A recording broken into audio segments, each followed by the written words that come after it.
Joshua, thank you so much for joining us. Absolutely. You've been on an extensive tour of the UK for the last few weeks. Tell us how you found the experience of playing live, intimate shows in the United Kingdom. It's been some of the best shows Mm-hmm. I feel like we've ever been able to play. I don't know if people just view music differently here than they do in the States, or if promoters view it differently, but it feels like the shows that we've played here have been much more appreciated. Not by so much the fans and the people that come out to the show, but I sometimes get a sense with certain promoters and certain venues in the States that they think that they're doing us a favor by letting us play at their venue. Oh, okay. As opposed to, oh, thank you so much for coming and playing at the venue, which is how it should be. I mean, we're traveling I would think so, miles and spending our own money to get Yeah. to this place, trying to bring out as many people as we can, and it felt like the shows here have been the opposite. People are just, the promoters are so kind and willing to help and want to make it the best show and make you the happiest about the show. Have you had much time to do sightseeing and exploring whilst you've been in A the little UK? bit, actually. Yeah. A lot more than we do in the States, because the drives are so short here. They are. Yeah, they're so much shorter here. It's funny because we have a driver that kind of helps us navigate on the tour, and he'll be like, oh, man, we got a long drive tomorrow. We got 4 hours. And I'm like, compared come to the on, States, man. That's not that bad. That That's is not that bad. Now, your new album, From the Top of Woodland Mountain, is due for release tomorrow. Yeah. Tell us more about the concept of how this album came about and what fans can expect. I mean, the record kind of came about just like any other record where, you know, depending on the circumstances and experiences that I've been having at the time, I write songs. You know, I put thought and stories into song form, and then, you know, we worked with a producer for the first time. Richard Swift, yeah. In What Oregon. was it like having him on board? I mean, amazing, incredible. I was, I didn't know what to expect because, like I said, it was my first experience with kind of an outside producer. I've worked with my manager in the past on my records, but for the most part, I do a lot of the stuff myself in my own studio. And you described Richard as a sorcerer, did you?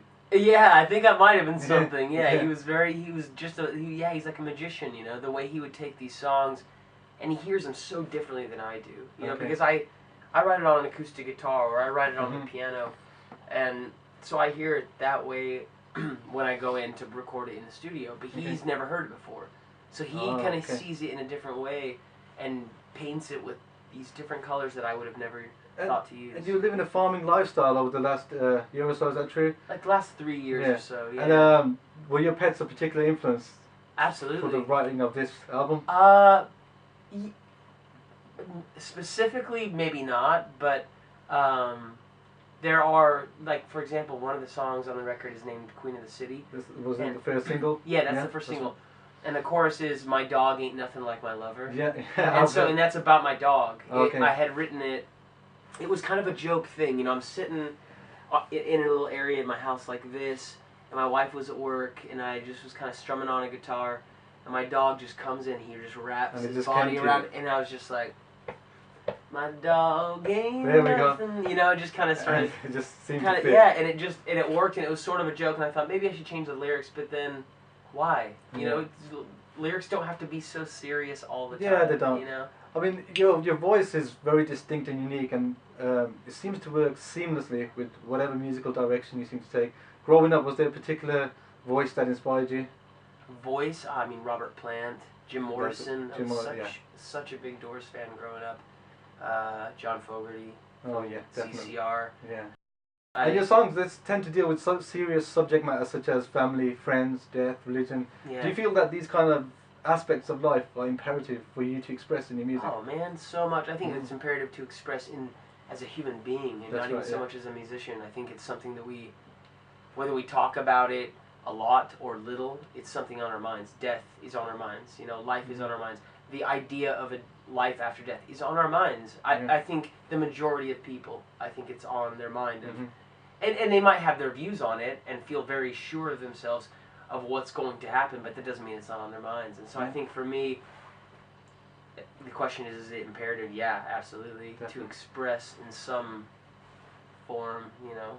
and song form is how I do it, I guess. Yeah, we've heard that a lot of the years, and it just seems to work so well. Yeah. Now, I want to have to ask you. Last year, I was watching the hit TV show Sons of Anarchy, and upon watching it, the season 4 premiere starts off with your song Cold War, and I have to say, it worked a treat absolutely perfectly with the montage and all the characters. It was kind of neat how they did it. Yeah, the way the characters were going through all these emotions. What was it like for you watching that and hearing Cold War being played? It was just, for me, it was just simply perfect. Sure, yeah. What was it like for you watching that? I didn't see it. I never saw it. And when it came out, but I did, I saw it maybe 4 or 5 months after, because my mom was so proud, and she TiVo'd it, you know, and, but she lives really far away from me, so when I toured through Nebraska, which is where my parents live, she's like, you have to sit down, we have to watch the beginning of Sons of Anarchy, and so we watched it, and it was really neat to see like how excited my mom was about it. But yeah, it was, I thought it like lined up really nicely. Yeah, it just seemed to work so well. Yeah. The whole concept of it was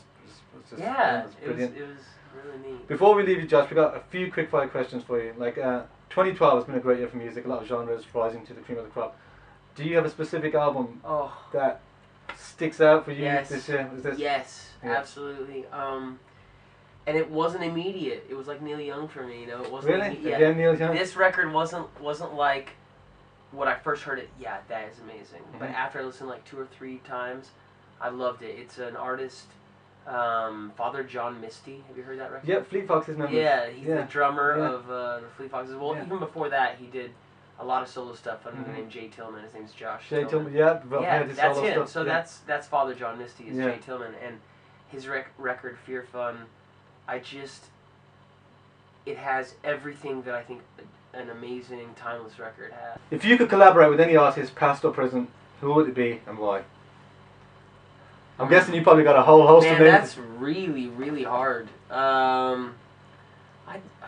If I could collaborate with any artist, I would say, man, I would love to work with George Martin, the producer of the Beatles. That would be something. I mean, just because the Beatles are for me like the ultimate rock and roll. The definition they defined like so much of what music is today and will be forever, and so he took those songs and really did something incredible with them. Not to say they weren't amazing songs, but what an amazing producer! What an amazing just team. The whole thing. Yeah, the whole production and stuff just works so well. Yeah. And finally, if Joshua James could change one thing about this world, what would it be? Oh man, you are giving me these crazy questions. That is a really hard thing.